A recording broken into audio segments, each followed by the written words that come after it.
పశ్చిమ గోదావరి జిల్లా పాలకులలో మంత్రి నిమ్మల రామానాయుడు శ్రమదానం చేశారు. 3 కోట్లతో నిర్మిస్తున్న గౌడ కళ్యాణ మండపం స్లాబ్ నిర్మాణ పనుల్లో కార్మికులతో కలిసి సిమెంట్ గమేలా మోసి శ్రమదానం చేశారు. గత వైసీపీ ప్రభుత్వం ₹1 ఖర్చు చేయలేదని విమర్శించారు. కూటమి ప్రభుత్వం అధికారంలోకి వచ్చాక 3 కోట్లు మంజూరు చేయడంతో పాటు పనులు వేగంగా జరుగుతున్నాయన్నారు. అంతేగాక 4 దశాబ్దాల 34% అయితే బీసీ రిజర్వేషన్లను 24%కి తగ్గించి వైసీపీ పాలనలో జగన్ ప్రభుత్వం బీసీలకు మోసం చేసిందని మంత్రి విమర్శించారు.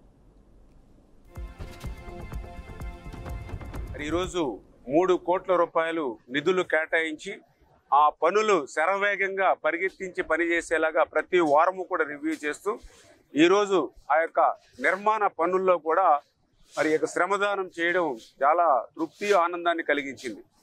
ఎందుకంటే తెలుగుదేశం అంటే బీసీ, బీసీ అంటే తెలుగుదేశం.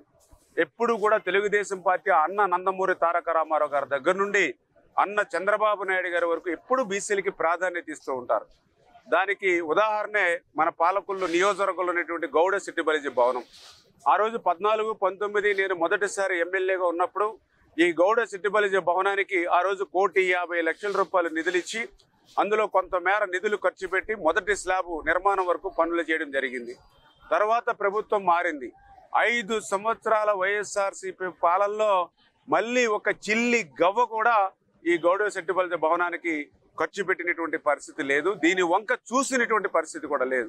మళ్ళీ ఈరోజు కూటమి ప్రభుత్వం అధికారంలోకి వచ్చిన తర్వాత మళ్ళీ 3 కోట్ల రూపాయలు అదనంగా ముఖ్యమంత్రి చంద్రబాబు నాయుడు గారి సహకారంతో నిధులు కేటాయించడమే కాదు, ఏజెన్సీని ఫిక్స్ చేసి పనులు కూడా మొదటి సంవత్సరంలోనే ప్రారంభించి పని చేస్తున్నామని అంటే బీసీల పట్ల ఈ తెలుగుదేశం, జనసేన, బీజేపీ కూటమికి ఉన్నటువంటి చిత్తశుద్ధికి ఇదొక నిదర్శనం అని చెప్పి సందర్భంగా తెలియజేసుకుంటూ ఉన్నా.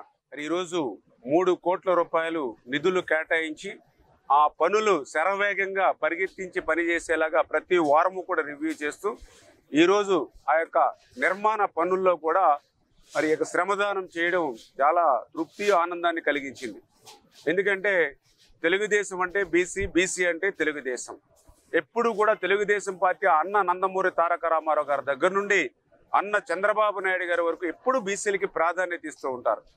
దానికి ఉదాహరణే మన పాలకుల్లో నియోజకవర్గంలో ఉన్నటువంటి గౌడ సిటీ